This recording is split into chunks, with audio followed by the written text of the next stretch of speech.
going on, everyone? It's The Rewind, brought to you by Smacked Raw. My name is Kyle Tyson. I'm joined by RN. What's up, bud? What's good, boss man?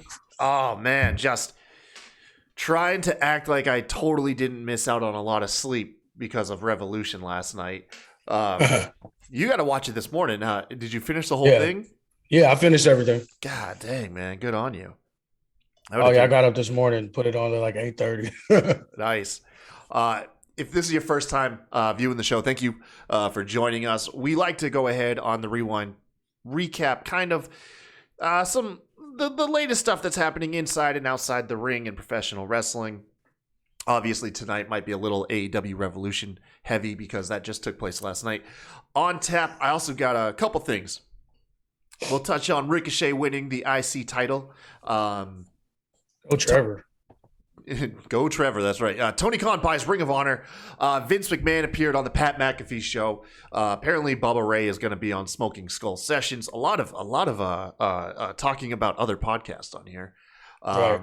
The biggest thing, the thing I'm looking to forward to the most, RN, I'm not going to lie to you, man, is like this new conspiracy theory rumor mill. Was Cody set up? Was he deceived by Vince McMahon and WWE? I cannot wait to talk about it. It's so entertaining and it's completely non-news. God. I can't wait, man. It's going to be fun. It's going to be so fun. I can't wait.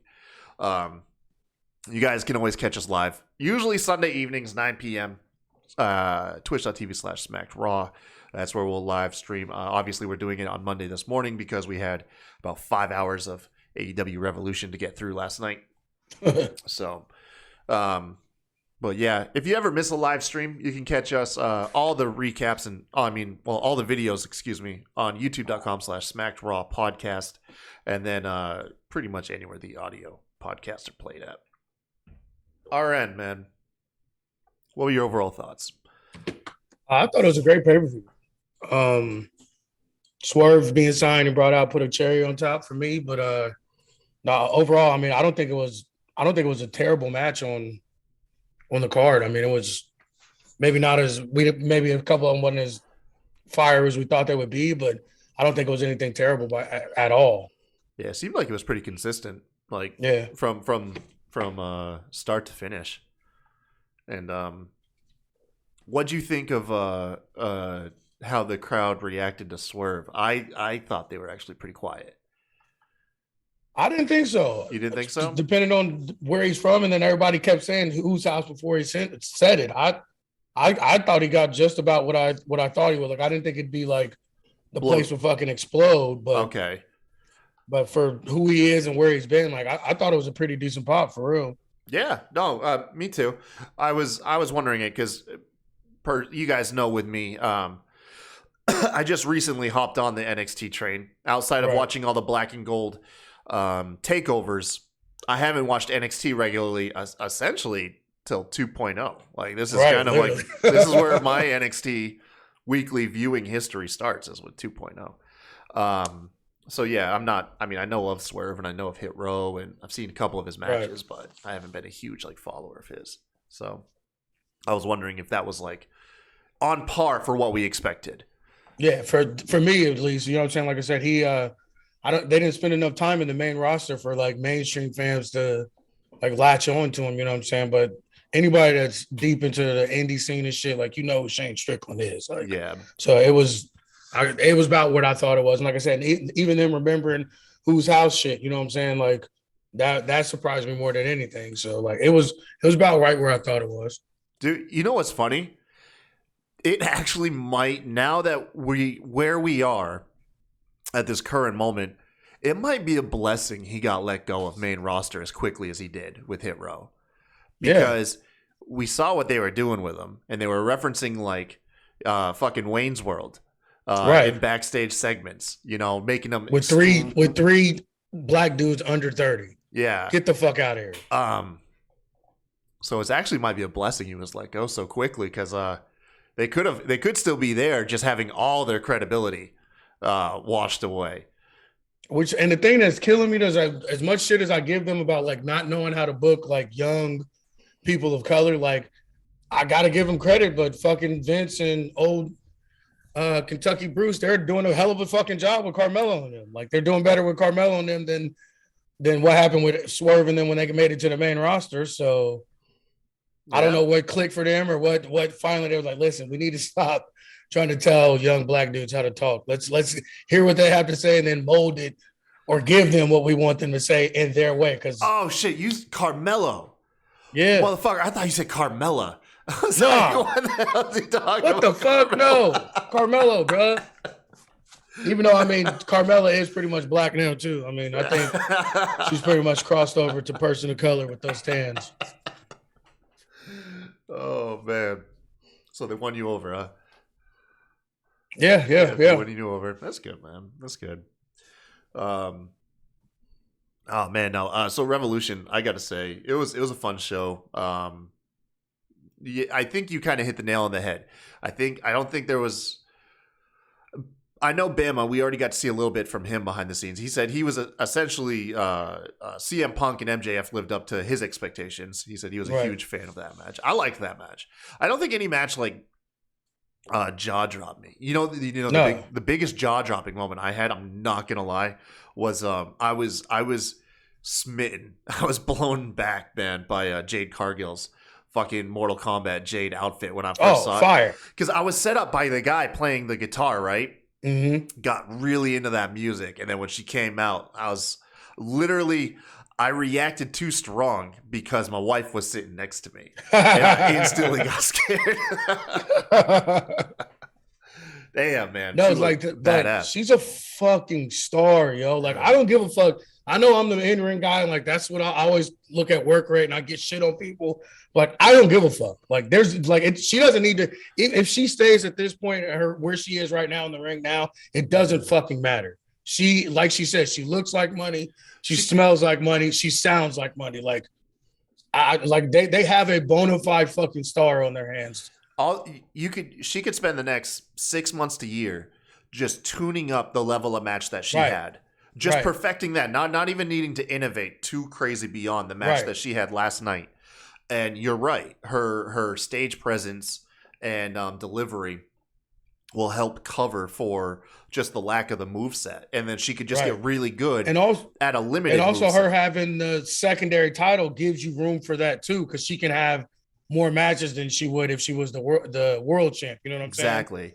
So like I think that this is like one of the smarter things that they've done with her. Like, even though I've never thought she needed a belt, and I still don't, but if you're gonna give her a belt, this is how you do it, and you give her where she has to constantly be in the ring and constantly getting better. And like, I think she's got like Becky Lynch, like fucking like, I think she has that level of stardom in her eventually. Like, I know it's not quite there yet, but her fucking ceiling is just stupid high. Exactly. No, and they're doing good by her, man. They're not, it's the classic phrase here on the Rewind. They're not overthinking it here, though. No, and they're not. Yeah, exactly. With her, they're doing it well.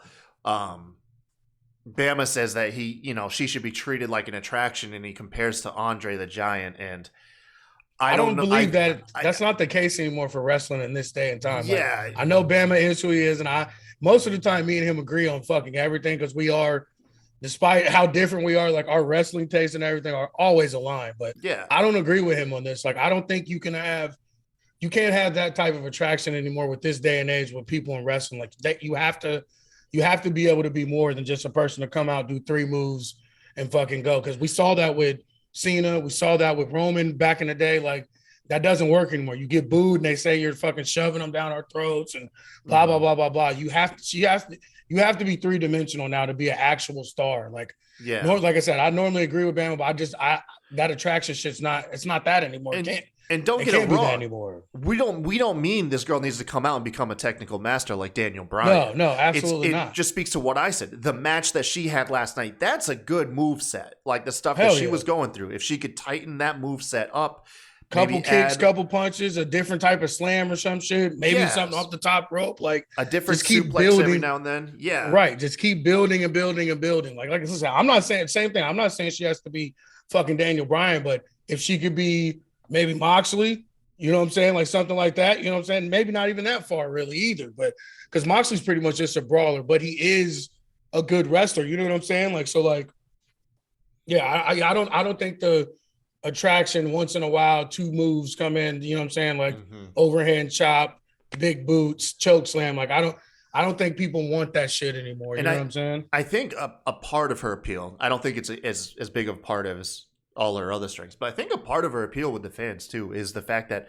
we are watching her grow. This is something Right. intimate. Yeah, You know what I that's mean? absolutely. The people Yeah. that got on board day one when she tagged with Cody to take on Shaq and Red Velvet, or no, excuse me, the other way around. Other way She around, tagged with yeah. Shaq to take on Cody and Red Velvet. The people that got to see that Jade and where she is now, it adds to it, man. You've seen that growth and development. I think that's a part of it as well. Now, Jade's And then she's an actual homegrown star. Like, because everyone can say, because even Hangman, I don't look at Hangman as a homegrown AEW star. Like, I just don't, because I've seen him too many places. I watched too many of his matches other places. Like, he became a bigger star in AEW, but he's not a homegrown AEW star to me in my eyes. She is. Like, I don't remember seeing her anywhere else. I don't remember anybody talking about her before she debuted. Like, this is literally a homegrown knockout the park star for AEW. yeah. But last night was a good night for AEW stars because I'm not gonna lie, I feel like the biggest moments of the night, outside of the matches, was the reactions we got to what we were already talking about, Jade Cargill and Right. Wardlow. Wardlow's breakout moment between I just hate it was that stupid ass the ring from tailbone Sonic. cushion. Yeah, the tailbone the, cushion. the donut. The donut, yeah. Like, Yeah. God, like they could have thought of something. Even like steal the fucking briefcase. Who cares? Like it's not a big. I know that's that's why they didn't want to do that. But like the briefcase was a thing before Money in the Bank. You know what I'm saying? Like it's just something else. Like, God damn. Even if it was like a mask or something, because since they're face, like just something besides that giant fucking donut, man. I It's 100% agree with you, man. Yeah, their props could use some Same work. thing with the X division thing, the Ultimate X thing. Tasha Steele's carrying around a fucking cross. Like that, goddamn, bro. So stupid. It's And okay. she's so tiny too. It's okay to show some symbol of a contract. At the end of the day, it is a contract. You know, a pin. It could have been a contract on the pole too. Like it really could have a clipboard contract. You know what I'm saying? Like something. Oh man, Yikes. a trophy. I don't. You're right. It is a very silly prop. It might be the silliest out of all of them. Yeah, the only thing I'm not gonna enjoy. Like I love this run that Sammy's on. And I hate that it's going to come to an end like it's going to, because he's going to get fucking annihilated by Wardlow. He has to, right? Yeah. He has to be absolutely the only way around it is if MJF screws over Wardlow. Which I'm 50-50 on all of that. Like I think that's a strong fucking possibility. So for those that didn't watch, why are you watching a podcast that's going to recap a show that you haven't watched yet? But B, yeah, Wardlow won the Face of the Revolution ladder match last night. It was a fantastic fucking match. I love the kaiju stuff. Wardlow, Keith Lee, and Powerhouse Hobbs breaking off and fighting up the ramp, which I love that JR was like, why the hell are you guys fighting over here? Essentially, there's go back to the ring. He was even pointing. He was like, get the fuck back in the ring. JR was on his game last night. Oh, JR was definitely on his game last night. Yeah, he was, man. But yeah, they won. They had an awesome kaiju spot. And then later on in the evening, in the dog collar match, which was also fantastic, Wardlow came out to assist MJF, but finally turned on him. Very Batista-esque. Forgot that the ring was in his left pocket. And at that point, left in the ring for CM Punk to use and win. Yeah, and the crowd ate it up, man. I love his fucking entrance music. I love his just presence. Wardlow is finally like really coming into his own, man. He's come a long way. He won me over. He's come a long way since that cage fight with Jake Hager. Right. You know what I mean? He definitely won me over. Like I said, his charisma, everything, like his ring presence, like he feels like a big deal. That's what I say. Anybody that picked anybody but Wardlow to win that fucking match, like I don't know what the fuck y'all have been watching for the past 3 to 6 months. Like this was perfectly set up for him to take over and be the face of fucking AEW. Dude, he's gonna be huge. And last night also, finally, I think AEW also, one more thing about before it just sound like I'm completely fucking marking out for the company. They finally showed off their bigger guys. Like, Yeah. they finally showed off. Like, here's our The hosses. ladder match was just stupid though. Like that was the dumbest place to show them off. Like, I mean, it's all right. come on, man. Those big ass dudes climbing those fucking ladders. Like, stop it. That was just luckily that they're not actually really that big. Besides, well, Keith Lee is fucking massive. Keith Lee is a big boy, man. Yeah, but it like, when he threw fucking Orange Cassidy, like, it literally looked like he was playing cornhole. I never seen a grown man fly like that. Oh my gosh. Yeah, they got to show off their kaijus last night. It was pretty dope. Yeah. Yeah, what was the match of the night for you? I'd probably say the tag team match. The tag team? Yeah, either that or Mox and Daniel Bryan. Yeah, Mox and Bryan was really good. You got William Regal came out. Dude, nobody saw that shit coming. Fuck no. No one saw that coming, man. I hope we get I hope we get this faction from them and the three of them, and like kind of like Diamond Mine where fucking Regal's like comes out there in the sweatsuit and shit, like the trainer for him or something. Yeah, bro, like that'd be so fucking dope. Like I hope this isn't one of those things where it falls off. No, Tony Khan made it official though. No, Tony Khan did make it official last night. He tweeted out that he was all elite.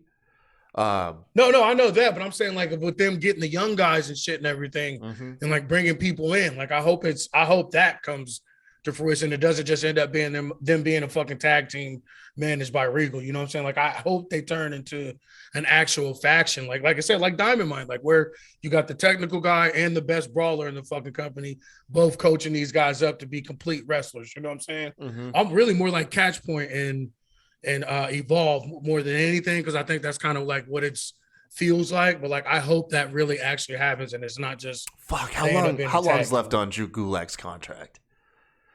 Fuck, I don't know. You think we get him in there? You think we get him in there? I don't know why you wouldn't. Like I feel like he's probably one of the most grossly underused. Like I know we say that about everybody, but like honestly, like if you ever watch anything involved with Drew Gulak, like his heel work and mic work, like is fucking ridiculous. Like I feel like even if they just turned him into a manager, I feel like they could have got way more shit out of him than what they have. Like, yeah, like dude, I just don't get it. The brief run where we got to see him and Daniel Bryan working together before COVID, Drew was instantly elevated, like leagues. Like same thing happened to Eric Rowan when you paired him with Daniel Bryan. Like there was so much more entertainment came out of the guy. And the worst part is Drew Gulak technically is on the level of Daniel Bryan and all that. We just never get to see it because it's WWE. But like he's too busy with those PowerPoints. Go look up Catchpoint from Evolve. Look up some of the things when Riddle was a part of it as well. So like they were not fucking around. Like they were actually, and they fought each other. That was the best part. Like they weren't like, they were all about competition. If it meant they had to fight each other, then they would. Like it was fucking, it's probably one of the doper concepts as far as a faction goes. Yeah. Like in my eyes. So we've already name dropped Lee Moriarty, Daniel Garcia. Who else was in that group? I think that was just the three. That's just the only two I really remember because Lee Moriarty, Daniel Garcia. Who else am I forgetting? I don't know. That's what I'm saying. I thought that's the only two I really remember. Because I know, where's Bam at or one of them? Who's in the chat? Nobody knows in the chat? Oh, everybody's actually in the chat. We have Will from Botch Spots Chair Shots. You're going to be on that show. You guys haven't already recorded that yet, have you? No, we haven't. Yeah, we got Will from Botch Spots. We have Bama. I saw Supersonic. What's going on, man? And Alyssa was in the chat too. Was all in here. Fuck, man. Lee Moriarty. This is gonna. It's always one of those things when I'm on the spot, man. Anyways, yeah, get the young guys. They're gonna coach the young guys. I wonder if they're going to. They're gonna have to slaughter like the dark division or something, right? Because you already have. It's not like Daniel Bryan's going to start going easy on these guys now that he's paired with John Moxley. That's what I'm saying. I want it to be like some cult shit where they just literally like annihilate people and then they say now you're with us. You know what I'm saying? Like, yeah, like I think that's fucking dope. Like you just have them just ripping people to fucking shreds, bloodying people up, like baptizing them into the group. I agree. Fuck, man. I'm trying to think of who all would be great for the group. Dante Martin, that's the one. Thank you, Bama. Jesus, that was gonna kill me. That was gonna kill me, folks. Oh yeah, well, Dante Martin. Not him now unless they do both of them now. Yeah, because his brother's back. They need a tag team, man. That's true. They need a tag team. Yeah, so yeah, bring them both in, man. Bring them both in. I wouldn't mind Powerhouse Hobbs joining them for real. Oh, fuck yeah, team. But yeah, he is too engraved with Ricky Starks though. Right. Which that feud with Keith Lee is going to be fantastic. Yeah, we're gonna get up some Warlord MJF action out of them too. I can definitely see that coming. Oh yeah. Somebody that didn't see something coming apparently was Cody Rhodes. Have you heard the crazy story that's coming out these last couple days? No, I didn't. What I miss? Okay. So, it was originally reported back that Cody Rhodes in talks WWE. Sure thing deal. Big money. He's leaving AEW. They're not paying him enough money. He's got this big money deal with WWE. Well, say what you want about Dave Meltzer and the Wrestling Observer, but they're the source of this rumor. It's just a fun rumor, folks. I'm not reporting it as fucking fact because this is me retelling something that was retold by someone that was retold by another person. So let's not get carried away. Let's not get carried away in the rumor mill, but it's still fun. So apparently all the talks have cooled with WWE out of nowhere. Creative team was informed that their the level, like the chance of Cody coming to WWE has severely decreased now, and it is being reported that it's because Cody lost all of his leverage. All of this news came out about Cody signing a big deal with WWE was there. He announces he's leaving AEW before he signs the fucking contract. So WWE says, okay, you've left AEW. You've made it official. We have no reason to pay you all this money. So you're going to get paid much less, and now you got to be fucking Stardust again or something. And I just don't see that being the case. Well, not literally that, but no, I meant like the money case. The money case. You don't think that they would do that? Vince would be that petty? You've lost your leverage, kid. Vince complains about tag teams having to pay 4 men for one match. You don't think if he sees an opportunity to for one, no, the reason pay why I don't someone think less that, and then fuck them over? No, the reason why I don't think that is because despite what y'all want to think about AEW, Cody Rhodes is WWE royalty. He's the crown prince, and because of who his dad is. 2, you get the chance to take an executive away from your so-called competition and make them look like fucking idiots because he left them to come to you. It's just too many things stacked up. It's too many pros to get Cody than negatives. You know what I'm saying? Like, and yes, WWE is trash, and they're probably some of the worst people alive, but I just don't see them doing something like that to Cody. Like if it was somebody else, maybe, but being that it's Dusty Rhodes' son, like I don't see that. I don't think Vince is that. He's taking care of his guys too long. You know what I'm saying? And Dusty was definitely one of his guys. You know what I'm saying? Like I don't see him doing that to Cody. I just don't. I could just imagine if that was true. If that was true, and I was Cody. And Dave gains from this because he's clearly an AEW paid fucking promotion company. Like he gains from, you know what I'm saying, like shitting on Cody, making Cody look bad, making the WWE look bad. Like that's what Dave's been doing for fucking the past 10 years, and especially since he's got on the payroll of AEW. Because I don't care what anybody says, he definitely is paid by AEW. He's definitely more in with the AEW behind the scenes chatter. Tony Khan is definitely sliding him some hundreds after every report. But yeah, like I said, I take everything great. I take everything that fucking Meltzer says with a grain of fucking salt. If this was true, though, this entertained me here. If it were true, you wouldn't go back to AEW, though, would you? Fuck no, I go straight to New Japan. New Japan? I'd probably That's the only stay place home. You really could go. I'd say fuck wrestling. That was embarrassing. That's the other thing too.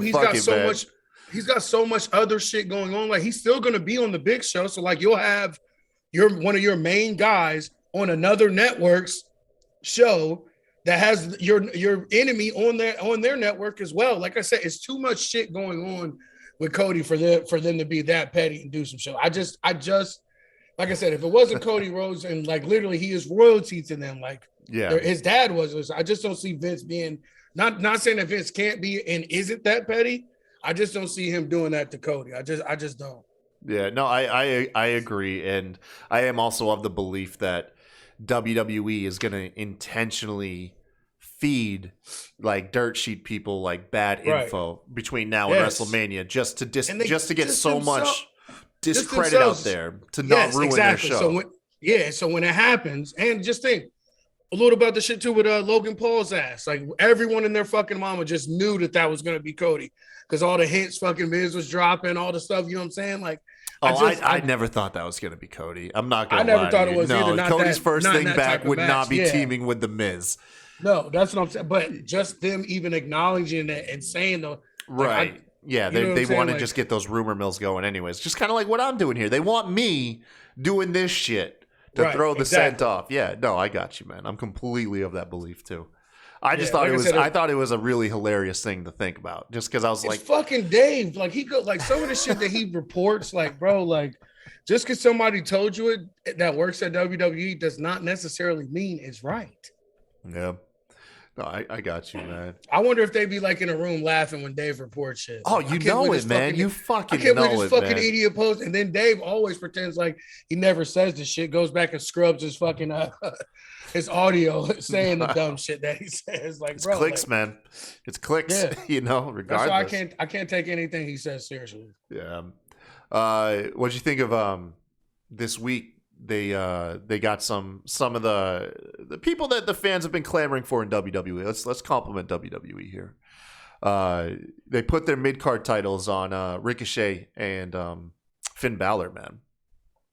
This is what I've been thinking is going to happen with the with the title unification. I think they put their two secondary titles on workhorse guys that people want to see. So when the big belt is not there, you still have an attraction. There you go. Yeah. And I've been saying that since last summer that this was going to happen. And if they're going to do it, this is how you do it. You put your secondary title, even if it's not on a big star guy, but at least somebody that you can kind of elevate and somebody that you can give some bomb ass fucking matches to get the internet talking about you. This is what you do. You put fucking Finn Balor and even though Finn's not that young, but I mean, we still look at him as like a young star. And isn't that Trevor, crazy? The man is 40. He's like 39 or 40. That's what I'm saying. Like, but still, these are guys that the internet loves, that people within that your WWE universe loves, and you can sell the superhero shit with Ricochet for the kids. You know what I'm saying? Like the ladies in the LGBT community for fucking Finn with his rainbow shit. You know what I'm saying? Like this is smart. Like this is some of the smarter things that they've done. Now, are they going to capitalize on it? Most likely not. Because they're fucking retarded. No offense, sorry. They are hard R. I'm sorry, they are. And they're not going to take advantage of it. But I think this was so smart on how they got this set up, like especially going into the title unification, like you have to have your secondary belts on people that the crowd are going to get behind because the big belt's not going to be there. Yeah, no, you're right. And I will say WWE does, at the very least, they do, in recent memory, they always do try to put like effort into their WrestleMania Intercontinental title match and U.S. title. I mean, you know, for how many years in a row was the Intercontinental belt settled in a multi-man ladder match? Yeah. You know, that usually tears the house down. Right. The U.S. title seen some classic feuds. I know it's been a minute now, but Jericho and Kevin Owens come to mind. Although that should have been for the world title that year. Right. But they at least was like, you know, you guys, it's worth a belt. And they tried to capitalize on it. It kind of flopped. But yeah, no, it's dope, man. It's dope. Finn's an awesome champ. He's always a great guy with a belt. And, you know, Ricochet, even though that I've been on air now for over 2 years calling him a dumpster fire, and it's going to be hard to change my opinion on it. I don't even call him Ricochet. I call him Trevor. Yeah. I mean, he has the ability to turn it around if they let him. You know what I mean? And the IC belt, good indicator of a good start, you know? So, yeah, I'm happy about that. And they look good. Those are two good-looking guys. Like, you know what I'm saying? Like, your belt looks good on them. They look good being out front. Like, and a person of color and a person from another country. Like, you know what I'm saying? Like, they have built-in fan bases that you can grow if you do it right. I don't have any faith on them doing it right. I mean, they've dropped the ball on Trevor for how many years now, but Jesus, like, since his debut, man. Literally. Like, so, like, I don't know. Like I said, hopefully they can somewhat get this right, somewhat kind of like resurrect his standing in fans' eyes. Who's a good feud that we want to see with them? So with Ricochet, he's going to need just somebody who can match his in-ring ability. You get him over by letting him go in the ring. You know what I mean? Right. Like that's the easiest way to start with Ricochet. So who's on SmackDown that he could just tear it up with, but he still has to retain. So you can't use like. Wait, no, Seth Rollins is on Raw, isn't he? He's back on Raw. Yes. Yeah, He's back who's on Raw. Who's on SmackDown, man? Ricochet. No one. That's one of the main issues. Like I wouldn't mind him and Shinsuke or him and Mad Cat. You know, somebody that he can. Oh yeah. Somebody that can toss him around and like make us get behind him. You know what I'm saying? Like it definitely has to be somebody like that. You'd keep him away from Dolph. Although I think Dolph's on Raw. Yeah, Dolph's on Raw. Dolph's on Raw. Let me see here. Let's book a match for him. Let's see. I mean, you got. Oh man, Cesaro's not taken off of the webpage yet. I wonder what that means. Maybe it's not official. Yeah. Fuck, you're right, man. There really isn't people on here. No. The picture they have of Xavier Woods has a poorly photoshopped crown on it, by the way, where the crown is 18 sizes way too big for him. Yeah, I mean, you could use it also as a way to make other guys potentially shine. You could try for, like you said, Madcap Moss, Mace. Technically, Mustafa Ali is still on the brand. Right. Maybe entice him with that. Fuck, man. Yeah, really. I mean, Sammy's going to be tied up with Johnny Knoxville for the next month. So, Shinsuke, they're going to do a multi-man ladder match. Yeah, they got nobody that they're actually going to feud him with. Right. They're going to have to do a multi-man ladder match for that. What about Raw, though? What about Finn on Raw?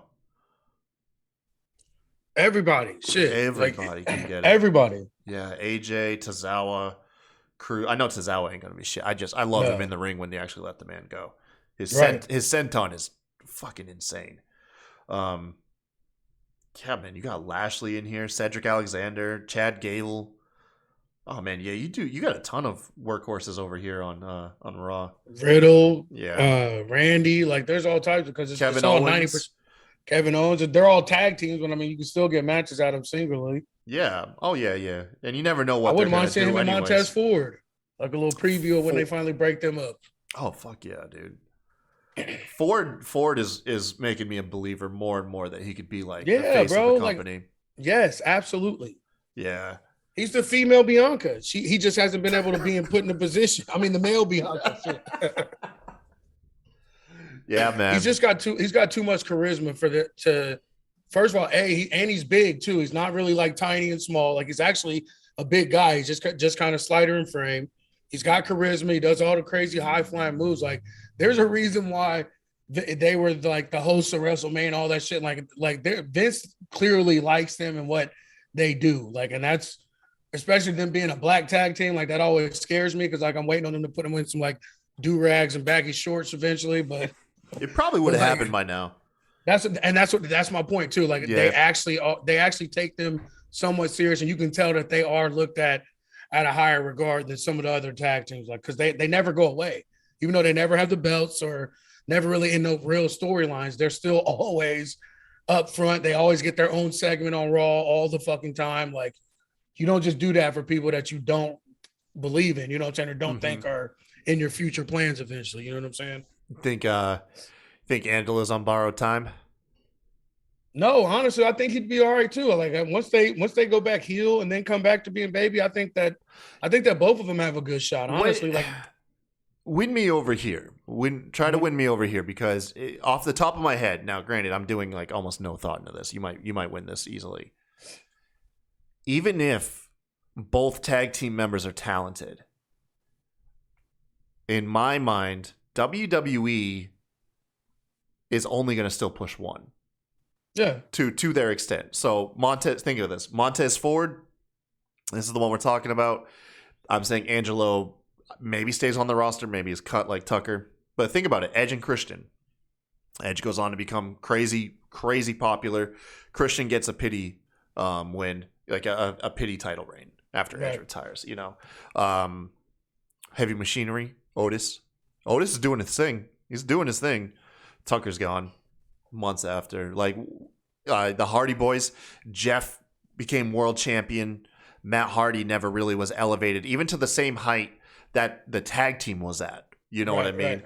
So even if you do like achieve like you can keep your job, you know, the tag team's pretty much the ceiling for you. I think Angelo that might be it for Angelo, man. I mean, it's like 70-30 that's gonna happen. Yeah. But my thing is like too with Angelo, like, we never really get to see what he can really do. Like, he's in the same vein as like Kurt Angle and Otis, all those guys, and like Gable. Like, he's in that amateur wrestling range. Like, he can really go. We just never got a chance when he was a jobber before they put him with Montez. So like you said, he's always really the case. He was straight fucking jobber on NXT. Like, shit, I didn't even know. That makes sense to me though. You'd go right, man. Probably go right jobber. Back to it, bro. Right back to it. Like I said, it's gonna happen. But I think that because he got the chance to kind of show what he can do, and like, you know what I'm saying, like once he gets a real singles match, like it's gonna happen eventually. Because even like you're saying, we kind of look at the same way. We kind of looked at Big E and Xavier. You know what I'm saying? We all knew that Kofi was the man in that group and the workhorse. But like once they all got their shot, you know what I'm saying, they're all good. So if they break up, I don't think any of them is. We wouldn't be surprised if any of them lasted. You know what I'm saying, without each other. But we'll see. But like I said, it's like 60-40. He's gonna get cut and fucking we never hear from him again, or he ends up at AEW. But yeah. Yeah, that's pretty much it, man. Another place it could end up is Ring of Honor, apparently. Tony Khan bought it. Went on air, and I got in like a verbal sparring match with this guy about the importance of that. What are you thinking, man? What do you think? What's the future hold for Ring of Honor? The only reason why I have high hopes is because he's a billionaire that gives a shit about wrestling and about the product and everything like that. And he literally turned an idea they had for a pay-per-view into a whole fucking promotion in 3 years. So like I have high hopes. I just don't know what they're gonna do with it. Like, honestly, if I was them, I wouldn't even keep it how it is. I'd make it, instead of AEW and Dark on fucking YouTube, I'd make another 2-hour show or hour show and showcase your young guys on Ring of Honor, and have the guys that you have from Ring of Honor go back and do special matches and shit like that. Like, you know what I'm saying? Like, I don't know. There's just so much talent too. Like, I know none of them's really under contract, but like Jonathan Gresham should be on fucking TV. Like, he just should be. Yeah, no. So I don't know. Like, I have high hopes for it. I really do. See, you couldn't do it like they do Dark. Like the lazy answer is, get rid of like Dark or Dark Elevation and just tape Ring of Honor in its place. The problem you're going to have there is aesthetics. It's just going to look like an AEW ring with Ring of Honor being plastered on it. Ring of Honor, right. If you're going to put on its own shows, it has to be shot at a different venue with a different setup. It has to have its own identity, not AEW's YouTube show. You know, because that's the benefit of having Dark and Dark Elevation is, you know, you can tape them all on the same spot and everyone already associates it all. It's AEW. Ring of Honor very much would need to have its own identity still, right? Not just AEW presents Ring of Honor. Yes and no. I mean, it just kind of depends on how you want to go about it. Because, like, it's not like, besides its history, it's not like the last few years, besides Jonathan Gresham coming into his own and then the foundation and all that, like, there hasn't really been anything like of note that you gave a shit about at Ring of Honor here the last probably 5 years. It's true. I mean, Cody going there. It is. Cody going there was probably like the last big thing. Cody, the Bucks, Marty Scurll, whether or not how that turned out. Just Bullet Club in general, like, you know. Right. That's what I'm saying. So it's like you're not really. I don't think you're losing too much or pushing too many fans away because they weren't really doing shit anyway. AEW hue to it, you know. Right. Exactly. I got you. Yeah, I mean, from a business standpoint, it would make more sense just to shoot it wherever you're booking AEW anyways, because now you don't have to pay for the cost of another venue. You know what I mean? And honestly, it's not like Ring of Honor. It's not like Ring of Honor setup or anything like that was like fucking light years ahead of anything anyway. Like, it was essentially what they do at Elevation and Dark anyway. Mm-hmm. Like, and they had just started getting fans back when it was maybe 100 people, if that. Like, it wasn't like they were like selling out shows or arenas or anything like that. So it wasn't anything crazy. Like, I don't know. Like, I got high hopes for it, but like, even if they just swallowed their roster and just made made it like a up and coming show like NXT, like I'd be all right with that too. Like, could you still have that Ring of Honor namesake and you can still build off of it? But we'll see. Yeah, we'll see, man. I'm excited for the tape library. I'm excited for the video packages that we're gonna get that tie in like classic feuds with the new ones. I'm excited for the use of all that old footage, and I know personally, man, if they get a streaming deal, like especially if it's like HBO Max or one, like they get attached to a streaming service. I hope they get already HBO have. Max. Yeah. Yeah, I hope they get HBO Max. I'm telling you, I will be on it. I will be reviewing Ring of Honor a lot, like through their classics, because of just how big so many guys are, like the current wrestling landscape and how many of them like cut their teeth like in fucking Ring of Honor, man. It's literally all of them. Yeah. Besides Roman Reigns. It'd be so good. Put it on a streaming service, make it convenient. Yeah, and do it HBO. Oh my God, if you could get HBO Max, that would be ideal, man. That would be pretty ideal. much. That's all I really watch, honestly. Like I hit Netflix up every once in a while, but for the most part, like I'm on HBO Max, HBO Go or Max, whatever the fuck it is now. I'm on it every day. Yeah, I'd be into it, man. Did you go back? I didn't personally watch this. I just know of the cliff notes, so we can skip this one if neither of us got a good chance to check it out.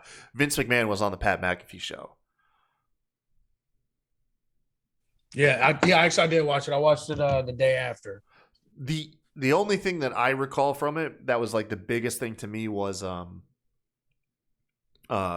he announced that he'll be the one announcing he'll be the one inducting the Undertaker, into the Hall of Fame. I mean, to me, like, it was awesome to kind of see Vince in a different light and like see that he is fucking human and not a robot, even though we all still think he's half robot. And to me, it wasn't like groundbreaking. He didn't drop anything groundbreaking. It was still like the first fucking interview in 15 years. Like, to me, that's a good sign that Vince is like opening up and letting other ideas in and other people in. You think it was that, or he's just trying to sell WrestleMania tickets? That's absolutely what it was, but it was both, because like he's been trying to sell WrestleMania tickets for 40 fucking years, and he hasn't done a live interview in 15 years. So we are approaching WrestleMania 40, aren't we? Yeah, that's what I'm saying. It's like, so he's always trying to do that, but like him, like, come on, we all know that he's the number one fucking podcast, I think, sports podcast in the world. Why would you not take advantage that he's on your product and under your umbrella? Like, that's very true. No, that is very true. It's built-in exposure right there. Literally built-in exposure to millions of people that wouldn't. And it's the guys who used to watch wrestling when they were kids and never do. And they're watching this fucking podcast. Like, holy shit, Vince is on there. And they're talking about the matches on WrestleMania and Brock Lesnar, all these guys that they know. That to me, like that was fucking perfect. It was smart as shit. Yeah. So, I mean, yeah, the whole stuff about him inducting The Undertaker, I heard there were bits and pieces where he essentially sounded like he values, and this is like, once again, non-news. Listen, it's kind of just more like confirming it. That he kind of like, values business before family. If he was to rank priority-wise, what to take care of, that business comes first. Which, once again. And it just confirms that fucking Undertaker is his second son. Like, I mean, you could see they even was giving him shit about it because he started getting choked up. It was like, oh yeah, you did. We caught it on camera. That was like one of my favorite parts of the interview. Man, that's gonna be an awkward thing because Vince hates to show emotion. Right. And he's got to be the one to induct the Undertaker, who, the most recent stuff coming out. That's the one thing that gets him every time is when he starts talking about his relationship with the Undertaker. So, we're gonna get a crying Vince at the Hall of Fame. Probably. I mean, he even said it. He said it's probably going to be the hardest thing I've done in a long time. Try and get through that. It's going to be interesting. It's going to be really interesting. Catch that shit. Yeah, man. I still kind of want to check it out. I think what I'll do is I'm going to do a lot of cleaning today, and I might throw that on in the background while I'm cleaning. It's fucking dope. Like, I mean, and McAfee was asking he was asking real questions. Like, it wasn't like a cookie cutter like WWE. Like, this is my boss. Like, he even said that a couple of times. Like, I generally go against my boss, and I end up hating them because I know they're fucking idiots that don't know what they're talking about and can't do what I can do. You've never been like that. Like he was fucking shooting from the hip with Vince, and Vince, you could tell why McAfee's on WWE and why him and Vince get along, because you could tell that Vince sees some of himself in McAfee. Like he was smiling and smirking the whole fucking time. You know what I'm saying? Like you could tell that he gets, and he was saying that McAfee was saying that, like, well, yeah, because people were saying like he's always in your ear, he's overbearing, blah blah blah. He was like, you pretty much let me do whatever the fuck I want. He was like, well, yeah, if you weren't good at what you did and it wasn't getting over, you wouldn't be here. Like Vince said that. So he was like, so yeah, he was like, I wouldn't get on the fucking table and do an air guitar with my leg, but you do. People dig it, so that's why you're here. Like, you know what I'm saying? Like, it was really dope as fuck to like see like somebody at Vince like not scared and not like, you know what I'm saying? Like, you could tell that McAfee is an outside guy that's in the inside now because he doesn't have those like fears of Vince and like he just doesn't give a fuck. You know what I'm saying? And like you can tell that Vince thoroughly enjoys that and like he loves it. You know what I'm saying? Like he had a smile. It was like when you watch your kid playing a game and shit, and he's like kicking ass, and you can't stop smiling the whole time. Like that's how Vince looked throughout the whole fucking interview. He's McAfee's one of the people Vince approves of grabbing the brass ring. Exactly. You know, Vince loves it when a man grabs the brass ring, unless it's not a man that he wants grabbing the brass ring. Like I said, you can tell that he sees. You can just feel it. Like you got to watch it because you can feel that he fucks with Pat. You know what I'm saying? Like that's his guy. Like, you know what I'm saying? Like it's crazy. You sold me on it. I'm gonna, like I said, here at 1:00, I gotta clean the house. I'm gonna put that on the TV. It's on YouTube, right? It's on YouTube. Yeah, it's on YouTube. It's on there. It's like an hour and a half into maybe an hour and a half into the actual YouTube video. Is when Vince comes on? Yeah. Okay, good to know. Because I definitely would have been like, what the fuck, man? Yeah, yeah, that's how I was. I ended up watching.